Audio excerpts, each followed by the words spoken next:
공식적으로 우리나라에는 대만이라는 나라가 없습니다. 우리만 그런 게 아닙니다. 10여 개의 나라를 제외하고 전 세계가 대만을 국가로 인정하지 않습니다. 그런데 이 나라 스스로의 공식 국호 또한 대만이 아닙니다. 중화민국, 즉 중국.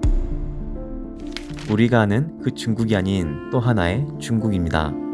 그래서 헌법상 주장하는 영토도 대만 섬을 넘어 중국 대륙 전체, 우리가 아는 타이베이도 임시수도라는 간판을 달고 있습니다.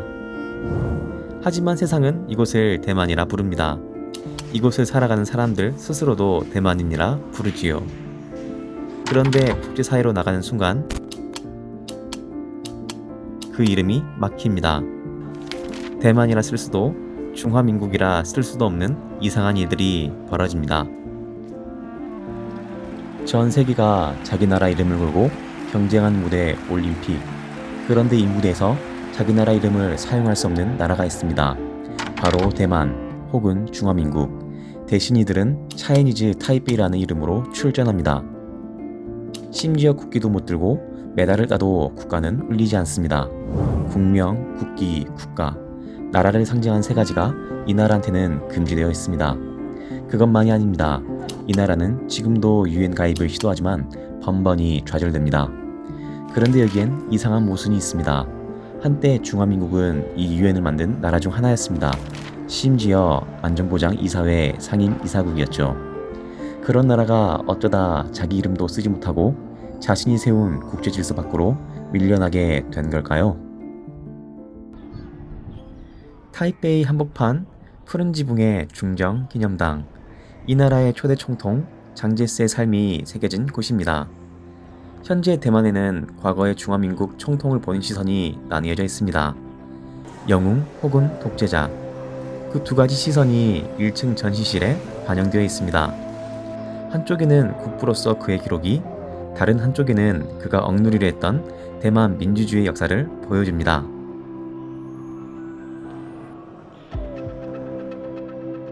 하지만 평가와는 별개로 누구도 부정할 수 없는 사실이 하나 있습니다. 장제스가 이끌던 중화민국은 한때 세계의 중심에 서 있었다는 것입니다. 이 사진은 제2차 세계대전 종전 직후 일본의 항복을 받아내는 장면과 항복 문서입니다. 그리고 전쟁이 끝난 뒤 승전국들은 새로운 세계 질서를 만들기 위해 한자리에 모입니다. 미국, 영국, 소련, 프랑스, 그리고 중화민국. 오늘날의 대만만 알고 있다면 믿기 어렵겠지만 이 나라는 유엔 창립 멤버이자 안전보장 이사회 상임 이사국이었습니다. 세계 질서를 설계하던 나라. 하지만 그 영광은 오래가지 못합니다. 승리의 축포가 채 가시기도 전에 중국 대륙에서는 또 다른 전쟁이 시작됩니다. 장제스의 국민당 그리고 마오쩌둥의 공산당. 외부의 적이 사라지자 이번에는 서로를 향해 칼을 겨누기 시작한 것입니다. 그리고 이 싸움에서 중화민국은 패배합니다. 수십 년 동안 통치하던 중국 대륙을 잃고 수도 난징마저 내주게 됩니다. 한때 세계를 설계하던 나라, 그 거대한 국가는 더 이상 설 곳이 없었습니다. 장제스에게 남은 선택은 단 하나, 바다 건너 작은 섬으로 국가 자체를 옮기는 것이었습니다. 그 섬의 이름이 타이완, 대만이었습니다. 얼마 전까지만 해도 중국 전체를 대표하던 나라. 대륙에서의 그 모든 영광은 한낱 일장 춘몽. 역사의 파도 속으로 덧없이 사라져갑니다. 타이베이의 랜드마크 101 빌딩. 거대한 마천루 아래에는 조금 어울리지 않는 풍경이 남아 있습니다. 낡고 낮은 시멘트 건물들, 군인 마을이었던 스스난춘입니다. 이곳은 국부 천대 이후 대륙에서 건너온 군인들과 가족들이 터를 잡았던 곳입니다. 당시 국민당 정부는 대륙 수복을 국가 목표로 내세웠고 군인들에게는 곧 돌아간다는 약속이 반복되었습니다. 심지어 금옥령까지 내려졌습니다. 가족이 생기면 고향을 되찾겠다는 의지가 약해질 수 있다는 이유였습니다. 그래서 이곳의 집들은 튼튼할 필요가 없었습니다. 곧 떠날 예정이었으니까요. 하지만 1년은 10년이 되고 10년은 반세기가 넘었습니다. 그들이 기다리던 귀향은 끝내 오지 않았습니다. 대륙을 잃고 작은 섬에 고립된 중화민국.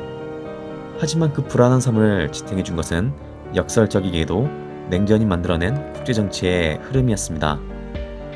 1950년 한반도에서 전쟁이 터집니다. 그리고 그 순간 중화민국의 운명도 함께 바뀌기 시작합니다. 불과 얼마 전까지만 해도 대만은 미국의 방어섬 밖에 있었습니다. 하지만 전쟁이 발발하자 미국은 생각을 바꿉니다. 대만은 중국을 견제하기 위한 핵심 거점이었기 때문입니다. 미국의 더글라스 메가더는 대만을 가라앉지 않는 항공모함이라고 불렀습니다.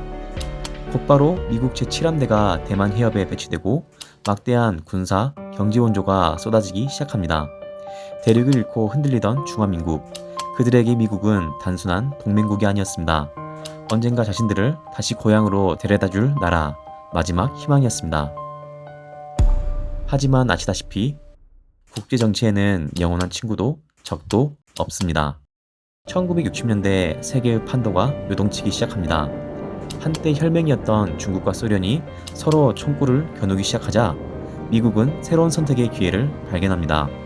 중화민국보다 훨씬 크고 훨씬 중요한 카드, 바로 중국이었습니다. 1971년 헨리 키신저가 비밀리에 베이징을 방문합니다. 그리고 이듬해 미국 대통령 닉슨이 중국을 찾습니다. 사진 속 악수는 단순한 외교 행사가 아니었습니다. 세계는 직감했습니다.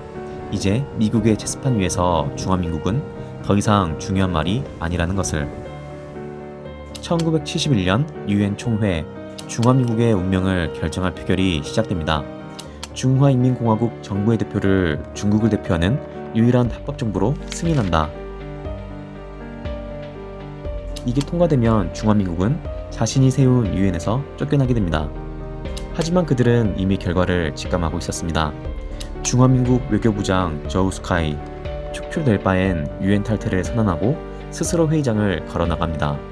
한때 중국 대륙을 통치하고 세계대전을 승리로 이끌고 유엔 창립 멤버였던 중화민국. 하지만 이것이 국제 무대에서의 마지막 모습이었습니다. 이후 미국을 시작으로 일본과 대한민국을 비롯한 세계는 중화인민공화국과 수교하며 중화민국과의 공식 외교관계를 정리하게 됩니다. 대륙이 잃었던 중화민국, 이제는 이름도 잃게 됩니다. 유엔에서 축출되고 이름조차 쓰지 못하는 나라.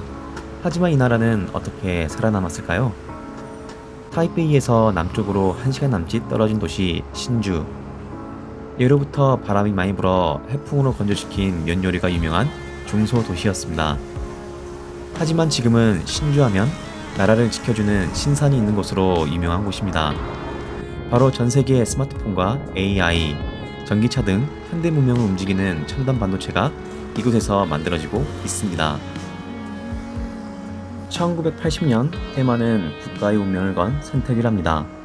세상이 자신을 인정해주기를 기다리는 대신 스스로 대체 불가능한 존재가 되는 것. 당시 신주는 아직 허허벌판에 가까웠습니다. 하지만 대만 정부는 이곳의 미래를 심기 시작합니다. 미국의 실리콘밸리를 본뜬 신주 과학단지를 만들고 해외로 떠났던 인재들을 불러 모읍니다. 국가의 자본, 국가의 인재, 그리고 국가의 미래, 모든 것을 이 작은 도시에 걸었습니다. 그렇게 수십 년이 흐른 뒤 신주는 더 이상 평범한 도시가 아니게 됩니다. 어느 날 전 세계의 스마트폰과 인공지능, 전기차로 움직이는 반도체가 이곳에서 만들어지고 있습니다. 한때 세계는 중화민국이라는 이름을 지워버렸습니다. 하지만 이제는 누구도 이 섬을 외면할 수 없습니다. 만약 어느 날 대만의 반도체 공장이 멈춘다면 세계 경제도 함께 흔들리기 때문입니다. 그래서 사람들은 이것을 실리콘 방패라고 부릅니다. 정치적 실체로서 중화민국은 외면할 수 있어도 경제적 실체인 대만 없이는 글로벌 경제가 멈춰버리는 구조를 만들어낸 것입니다. 이름을 뺏긴 나라는 그렇게 세상이 자신을 버리지 못하도록 스스로를 대체 불가능한 존재로 만들어 생존의 길을 모색했습니다. 미국과 중국이 거대한 힘겨루기를 하는 지금 그 한복판에 다시 대만이 서 있습니다. 대만은 실리콘 방패를 가졌음에도 불안해합니다. 만약 또 한 번 강대국들의 셈법이 달라진다면 그때처럼 다시 버려지는 말이 되는 건 아닐까. 역사의 거친 파도가 어떤 모습으로 이 섬을 덮칠지는 아무도 모릅니다. 하지만 중국 대륙을 잃고도 국제사회에서 이름을 잃고도 이곳의 사람들은 살아남았습니다. 그리고 오늘도 자신들만의 역사를 이어가고 있습니다.